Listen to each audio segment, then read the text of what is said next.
Hello दोस्तों। तो स्वागत है आपका मेरे देव राजपूत के यूट्यूब चैनल में।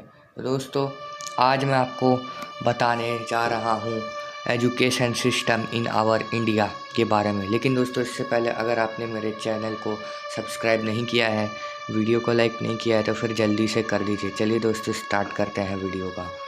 तो दोस्तों देखिए, आखिरकार ऐसा क्या हो रहा है कि एक 12th क्लास की लड़की, जिसके 12th क्लास के बोर्ड्स में 99% आए, जेईई एडवांस देने की वजह से उसको ब्रेन हैमरेज हो गया और उसकी वजह से उसकी डेथ हो गई।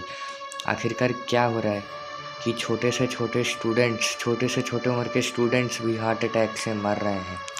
आखिरकार कार्डियक अरेस्ट के केस, इतने सारे केसेस हमारे सामने क्यों आ रहे हैं? तो दोस्तों, उसके बारे में हम बात करेंगे। दोस्तों, असलियत में बात यही है कि ये जो मॉडर्न एजुकेशन सिस्टम है ना, ये काफ़ी ज़्यादा ख़राब एजुकेशन सिस्टम है और इसमें बहुत सारे इम्प्रूवमेंट्स की ज़रूरत हमें है। रणछोड़ दास ने सही कहा था कि एक स्टूडेंट जो सुसाइड करता है, लोगों को ये लगता है कि गले पे प्रेशर पड़ने की वजह से वो मरा है, लेकिन असलियत में जो इतने सालों से उसके दिमाग पर प्रेशर पड़ रहा था, उसके बारे में कोई भी बात नहीं करता है। तो दरअसल बात ये होती है कि एंशिएंट एजुकेशन सिस्टम जो थे इंडिया में, वही चलते थे पहले, और उसके तहत सब कुछ अच्छा चल रहा था।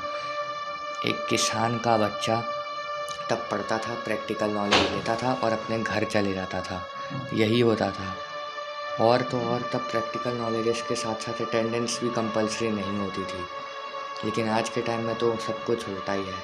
तब सिर्फ वही चीज़ें पढ़ाई जाती थी जो कि स्टूडेंट को इंटरेस्ट लगे, जिसमें स्टूडेंट को इंटरेस्ट होता था, उसके टीचर्स भी उसको वही चीज़ पढ़ाते थे, और एक स्टूडेंट और एक टीचर के बीच में काफ़ी बढ़िया इंटरेक्शन होता था, जिसकी वजह से उस टाइम पे टीचर्स को गुरु कहा जाता था।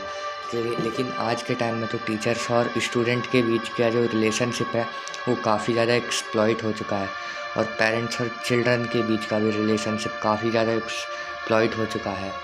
जो चिल्ड्रंस हैं वो अपने पेरेंट्स की रिस्पेक्ट नहीं करते और पेरेंट्स अपने चिल्ड्रंस की बात नहीं मानते हैं। तो दरअसल बात ये थी कि एंशिएंट एजुकेशन में सब कुछ ठीक चल रहा था, लेकिन फिर आता है ब्रिटिश शासन, और ब्रिटिश शासन के लोग इस देश को हमेशा के लिए अपना गुलाम बनाने के लिए अपना एजुकेशन सिस्टम इसको दे देते हैं। तब इन लोगों का ये कहना था कि हम तो डेवलपमेंट कर रहे हैं, लेकिन असलियत में इनका मकसद तो कुछ और ही था।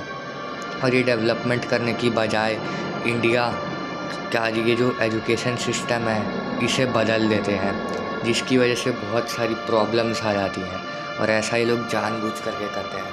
दरअसल बात यह है कि इस एजुकेशन सिस्टम में अटेंडेंस का बहुत ज़्यादा होना नेसेसरी है। 75% से भी ज़्यादा अटेंडेंस होनी चाहिए, तभी एक स्टूडेंट एग्ज़ाम के लिए अपीयर हो सकता है।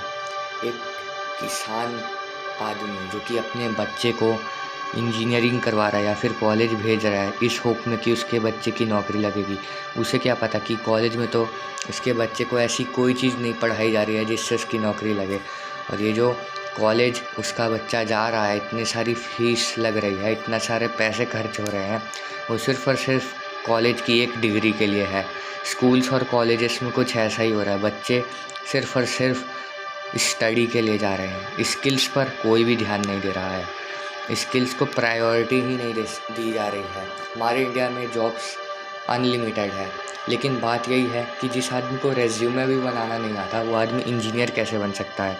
कमी है तो सिर्फ़ और सिर्फ स्किल्स की। अगर आप स्किल्स नहीं सीखोगे तो आज की दुनिया में आपका गुजारा हो ही नहीं सकता है, और कुछ ऐसा ही हो रहा है आज के टाइम में। ये जो मॉडर्न एजुकेशन सिस्टम है, ये कैसा है भाई? यहाँ पे अगर आपने कोई कॉम्पिटिटिव एग्ज़ाम क्लियर कर लिया तो फिर ठीक, ज़िंदगी भर ऐश करोगे, लेकिन अगर नहीं कर पाए तो फिर क्या बच जाता है? फ्रस्ट्रेशन, जेलसी, डिप्रेशन, और तो और आप काफ़ी ज़्यादा टेंशन में भी आ जाते हो। इसकी वजह से सुसाइड रेट्स काफ़ी ज़्यादा बढ़ गए हैं। इतना तो कुछ किसान लोग भी सुसाइड नहीं करते, इतना तो देश की पूरी आबादी में जितने भी लोग, स्टूडेंट को छोड़ करके जितने भी लोग हैं, वो लोग सुसाइड करते हैं ना, उनसे ज़्यादा तो स्टूडेंट्स ही सुसाइड करते हैं। तो कंक्लूज़न क्या निकलता है कि जैसे आज इस टॉपिक पर बात हो रही है, तो कल को हम इस टॉपिक पर भी चेंज लाएंगे, हम इस एजुकेशन सिस्टम में भी चेंज लाएंगे। खान सर ने एक बहुत ही बढ़िया और खूबसूरत बात कही है, if you want to change the rule then be at the top of the rule. अगर आप किसी रूल को चेंज करना चाहते हैं, आपको कोई रूल पसंद नहीं आ रहा है, तो फिर आप उसको चेंज कर दीजिए उसके टॉप पे जा कर के। Thank you.